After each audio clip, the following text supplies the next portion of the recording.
김두관 의원과 송영길 의원 등 현직 중진 의원들의 험지 출마 가능성이 늘면서 지역 총선 정가가 술렁이고 있습니다. 예년보다 포근한 날씨에 인천 지역 곳곳의 썰매장들이 손님을 맞이하지 못하고 울상을 짓고 있습니다. 경기도 교육청이 올해 자유학년제와 고교 학점제 등 혁신교육의 고삐를 더욱 당기기로 했습니다. 인천시가 지난해 3만 개 수준이던 노인 일자리 사업을 새해 4만여 개까지 확대하기로 했습니다.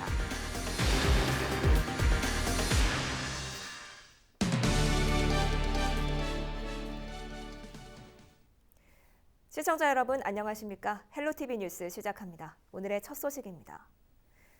예년보다 포근한 날씨에 다소 많은 양의 비까지 내리면서 겨울 낭만을 느끼기가 쉽지가 않은데요. 동장군이 좀처럼 힘을 쓰지 못하면서 날씨가 관건인 겨울 레포츠 시설도 울상입니다. 인천 지역 곳곳의 썰매장도 운영에 차질을 빚고 있는데요. 이정아 기자가 보도합니다. 얼음이 빗물에 녹아내렸고 커다란 웅덩이는 물바다가 됐습니다. 당초 지난달 말 문을 열 예정이었던 계양구 얼음썰매장입니다. 비교적 온화한 날씨가 이어지고 때 아닌 겨울비까지 내리며 얼음이 얼지 않아 정상적인 운영이 힘들어진 겁니다. 되게 안타깝죠, 지금. 시간은 지나가고 계속. 근데 원래 이게 날씨가 추웠으면 12월 23일 날 이거 예정했어요, 우리가. 근데 갑자기 날씨가 되게 따뜻해져 버리니까 계속 그냥 녹아버리는 거예요. 썰매장을 운영하기 위한 빙판의 최소 두께는 15cm. 지자체에서는 일단 날씨가 영하로 떨어지면 문을 연다는 계획이지만 평년보다 높은 기온 탓에 얼음이 얼마나 안전하게 얼 수 있을지는 미지수입니다. 영하권으로 떨어지는 이런 부분이 있어서 그나마 좀 기대를 좀 하고는 있습니다. 그리고 또한 어느 정도 일정 기간이 지나게 되면은 얼음이 어느 정도 결빙이 됐을 때 바로바로 개장할 수 있는 이런 여건까지는 준비가 되어 있는 상태에 있습니다. 인근 지역의 다른 눈썰매장도 사정은 마찬가지입니다. 예상보다 많은 비가 내리면서 인공눈 수백 톤을 만들던 제설기는 가동을 멈췄고 임시 휴장에 들어갔습니다. 평소 입소문을 타 겨울 나들이객들이 많이 모이는 곳이지만 변덕스런 날씨에 비상이 걸렸습니다. 아니 겨울에는 눈이 와야 되는데 눈이 안 오잖아요. 많이 추워야 돼요. 여기는 영하 4도 돼야 돼 원래. 비가 그친 후에는 찬바람과 함께 기온이 10도 이상 뚝 떨어진다고 예보됐지만 오락가락한 날씨 속 겨울 정취를 충분히 느끼는 일은 어렵게 됐습니다. 헬로티비 뉴스 이정아입니다. 총선이 다가오고 있습니다. 후보들의 움직임이 활발한데요. 현역 의원들의 움직임도 상당합니다. 우리 지역 기자들과 총선 이슈 짚어보겠습니다. 먼저 계양 지역 살펴보죠. 이재필 기자, 송영길 국회의원 계양 을이 지역구인데 연수 지역으로 출마할 수 있다는 이야기가 나오고 있네요. 네, 맞습니다. 최근 더불어민주당이 송영길 의원이 연수 을에 출마했을 것을 가정해서 여론조사를 실시한 것으로 확인이 되고 있는데요. 앞서 말씀 주셨지만 송영길 의원은 계양 을을 지역구로 두고 있는 정치인이죠. 사선 국회의원의 인천시장까지 여기만 말 그대로 중진인데요. 최근 당대표 선거에까지 나가기도 했었죠. 현재 지금 민주당은 그 당내 중진들이 이렇게 험지로 출마하는 것에 대해서 현재 검토 중인 것으로 알려져 있는데요. 그 연수 을은 그 현재 자유한국당의 민경욱 의원이 지금 지역구로 두고 있는 그리고 성도 국제도시를 품고 있는 말 그대로 신도시입니다. 네. 이곳은 지금 현재 민주당에서 꼽는 험지 중에 한 곳이기도 한데요. 민주당 내부에서는 이런 어떤 중진인 송영길 의원이 인천시장까지 지낸 송영길 의원이 이곳에 가서 어떻게 좀 싸울 수 있는 경쟁력을 갖췄으면 하는 이런 어떤 바람을 좀 뉘앙스로 좀 내비치고 있는 그런 상황입니다. 이에 대해서 민주당은 가능성 있는 인사들의 경쟁력을 지금 살펴보는 상황이다라면서 아직 결정된 바는 없다라고 이렇게 공식적인 입장을 밝히고는 있는데요. 하지만 이게 어떻게 될지는 앞으로 상황을 좀 더 지켜봐야 할 것 같습니다. 네, 그렇군요. 송영길 의원의 연수을 출마 가능성이 제기되니까 민경욱 의원이 SNS에 곧바로 글을 남겼다고요? 네, 맞습니다. 그 송영길 시장의 이제 출마 가능성, 연수을 출마 가능성이 점쳐졌던 이런 보도가 나왔던 게 지난 7일이었는데 이날 바로 지난 7일 민경욱 의원이 자신의 SNS에 글을 남겼습니다. 네. 글을 좀 보면요. 그렇지, 사선쯤이 와서 붙어야지 좀 재미가 있지 라고 이제 글을 남겼는데요. 이어서 여야 간 후보 단일화나 또 해야지 승산이 있을 것이다. 라고 이제 글을 마무리했습니다. 현재 그 정의당의 이정미 의원도 연수 의뢰 이제 출마 의사를 밝히고 있는 그런 상황인데요. 민주당과 정의당의 어떤 여야 간 연대를 빗댄 말이 아닌가 싶습니다. 네, 알겠습니다. 이 송영길 의원처럼 차출설이 나오고 있는 의원이 우리 지역에 또 있습니다. 바로 김두관 의원인데요. 김포 갑에 출마를 하려고 했는데 이세진 기자, 이 관련 내용 어떻습니까? 정리해 주시죠. 네, 김두관 의원의 경남 차출설의 지역 정계가 술렁이고 있습니다. 지난 6일 더불어민주당 경남도당에서 PK 지역, 그러니까 부산, 울산, 경남 지역을 사수하기 위해 이번 총선에서 김두관 국회의원의 차출을 중앙당에 요청을 한 건데요. 민홍철 경남도당위원장이 PK 지역의 총선을 이끌 사람으로 김두관 의원을 보내주면 좋겠다라는 의견을 내놓은 것으로 알려졌습니다. 예. 김포 갑 지역구 의원으로 활동을 하고 있는 김두관 의원은 지난 2010년 야권 단일 후보로 경남도지사에 당선이 됐던 이력이 있습니다. 이후 2012년 대선 때 출마를 했다가 경선에 패배한 이후 지역을 잃었고요. 2014년 재보선에서 여러 비난을 감수하면서 아무런 연고가 없는 김포에 출마를 했습니다. 그리고 2016년이 돼서야 김포 갑 지역에 정착을 했습니다. 이런 김 의원을 다시 PK 지역의 구원투수로 쓰겠다는 건데, 당초 김두관 의원은 김포 갑 지역구에 재출마 의사를 내비친 바가 있기 때문에 김포 정계가 지금 술렁이고 있는 겁니다. 네, 지역 정계에서는 벌써부터 여러 가지 이야기가 나오고 있습니다만 정작 김두관 의원 본인의 의견은 어떤지 궁금하네요. 어떻습니까?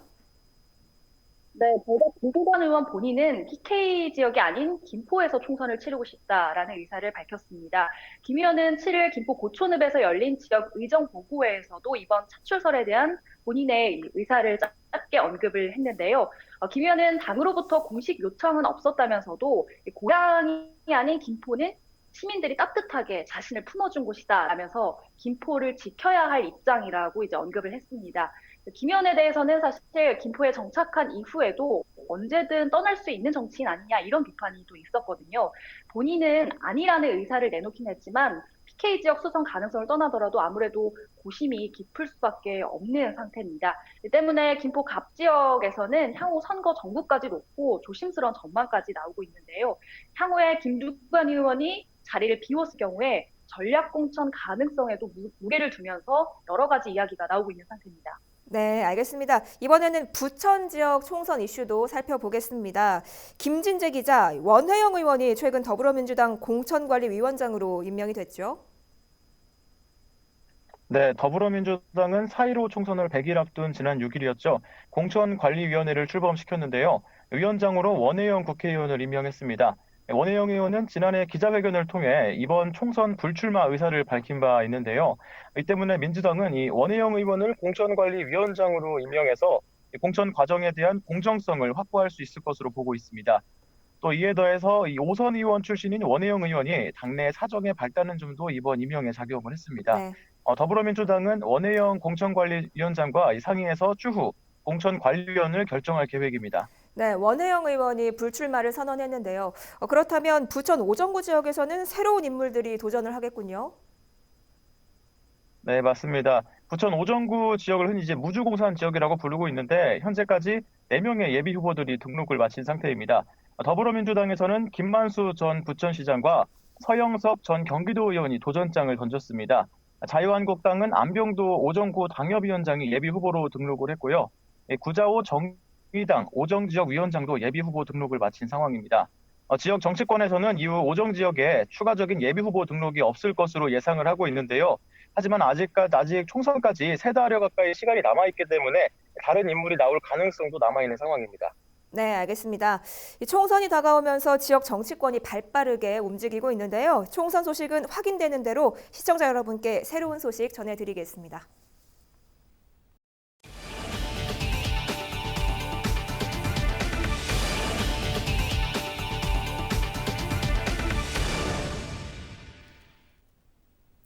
경기도가 교통이 편리한 복합 자족 도시에 중점을 두고 3기 신도시 로드맵을 구체화합니다.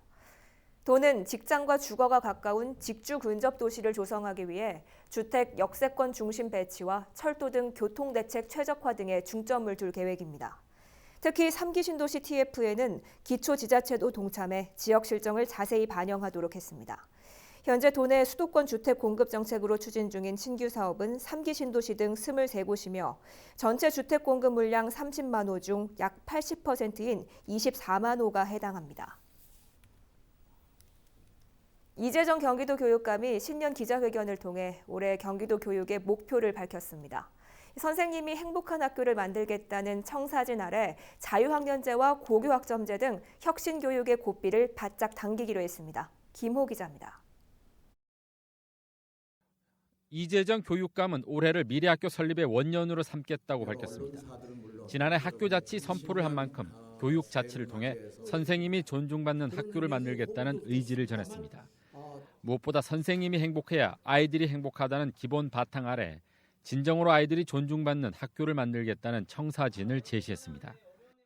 교사가 자유롭게 교육 활동을 할 수 있고 교육가족 모두가 함께 선생님의 교육 활동을 지원할 때 아이들이 진정으로 존중받는 행복한 학교를 이룩할 수 있다고 저는 생각을 합니다. 미래 학교의 성공을 위해 추진되고 있는 자유학년제와 고교 학점제 정착을 위해 교사 정원도 늘리기로 했습니다. 또 현재 124개 고교 학점제 선도학교를 229개 교로 확대해 2022년 전면 시행에 대비할 방침입니다.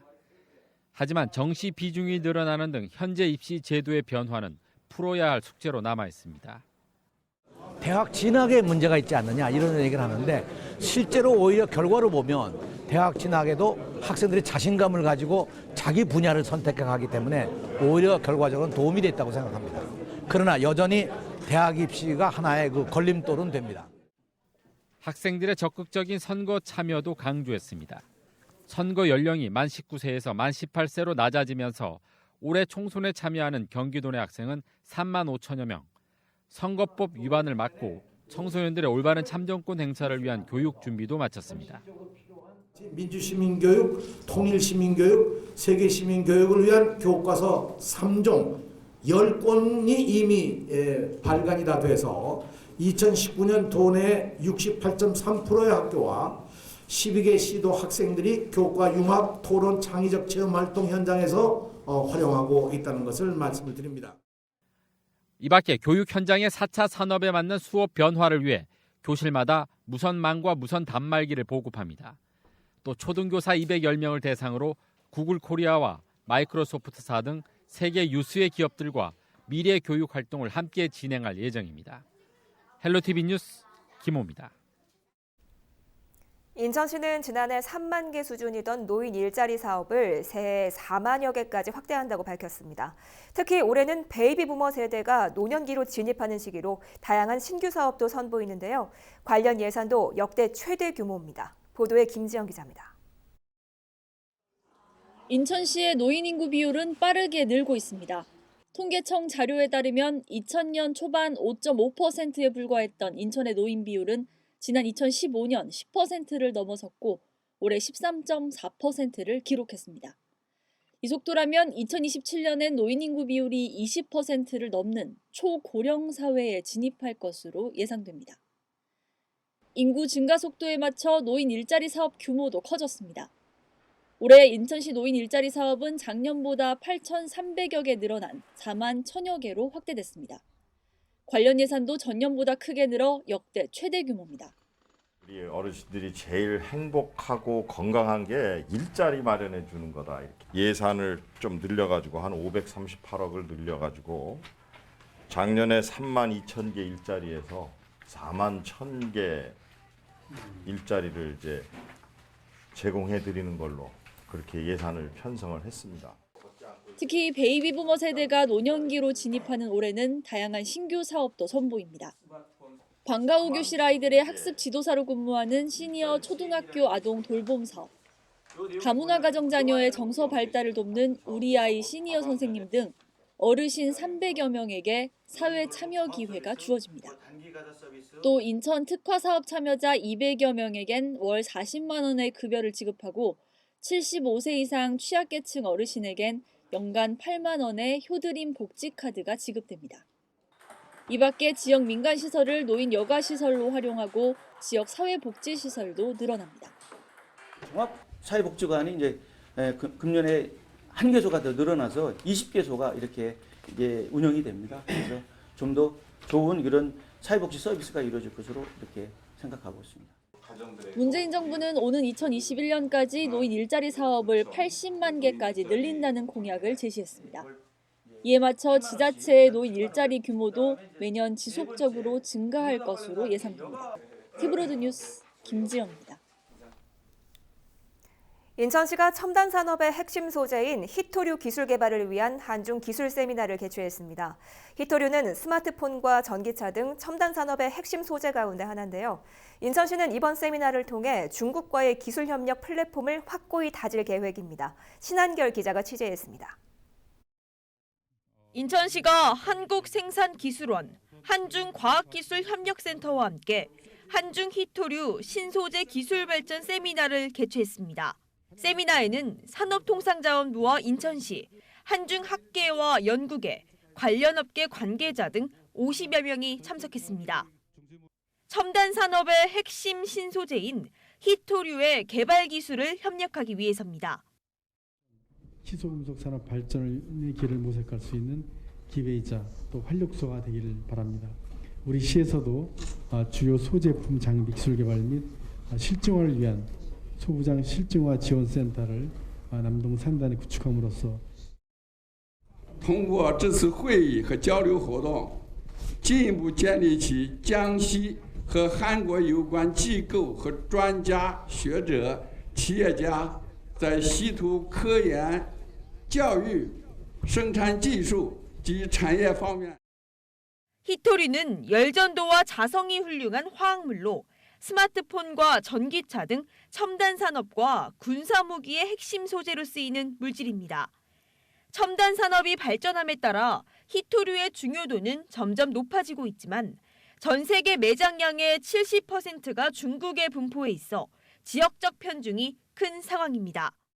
이에 우리나라는 소재를 수입할 수밖에 없어 핵심 기술력 부재 등 산업 저변이 약해 저부가 가치에만 머물러 있습니다. 산업통상자원부는 이번 세미나를 계기로 중국과의 신소재 기술 협력을 지속하여 동반 성장하기를 기대하고 있다고 말했습니다. 자원 기반이 부족한 우리나라가 반드시 선진국 수준의 기술 경쟁력을 확보해야 할 분야라고 생각합니다.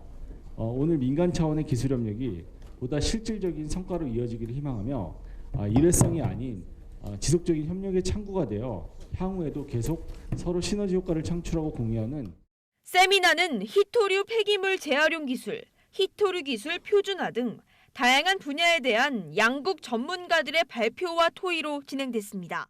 인천시와 산업통상자원부는 이번 세미나를 통해 중국 최대 히토류 채굴주인 장시성 지역과의 네트워크를 구축하도록 할 방침입니다. NIB 뉴스 신한결입니다. 인천시가 시민안전보험을 갱신 가입했습니다. 시민안전보험이란 인천시가 보험사와 계약을 하고 시민들이 재난, 사고 등으로 피해를 입었을 때 보험금을 지급하는 제도인데요. 박남춘 인천시장의 공약사항으로 지난해 처음 시행됐습니다. 보장 항목에 따라 최대 1,000만 원까지 보장받을 수 있는데요. 한태일 인천시 시민안전본부장은 시민안전보험은 피해를 입은 시민들의 최소한의 생활 안정을 지원하는 제도라며 안전한 인천을 구축하기 위해 최선을 다하겠다고 말했습니다. 부천 상동도서관은 지난해 문화체육관광부의 도서관 상주작가 지원사업 공모에 선정된 이후 다양한 문학사업을 진행하고 있는데요. 이번에는 시클북적 프로그램을 진행할 계획입니다. 시클북적은 부천 시민 200명이 한 줄의 시를 써내면 상주 작가가 편집해 20편의 시로 완성한 뒤 한 권의 문집으로 발간하는 프로그램인데요. 상동도서관은 다음 달 중순까지 참여 신청을 받고 3월 중 문집을 발간해 도서관 내에 전시할 예정입니다. 참여를 원하는 시민은 상동도서관 지하 1층을 방문해 시와 동의서 등을 제출하면 됩니다. 비가 내린 뒤 볼에 닿는 공기가 점점 차가워지고 있습니다. 밤사이 북쪽에서 찬 공기가 유입되며 목요일 아침에는 다시 영하권 추위가 찾아올 것으로 보입니다. 목요일 아침 기온 영하 3도 보이겠습니다. 오늘 준비한 소식은 여기까지입니다. 저희는 언제나 지역 주민 여러분 곁에 있겠습니다. 시청해주신 여러분 고맙습니다.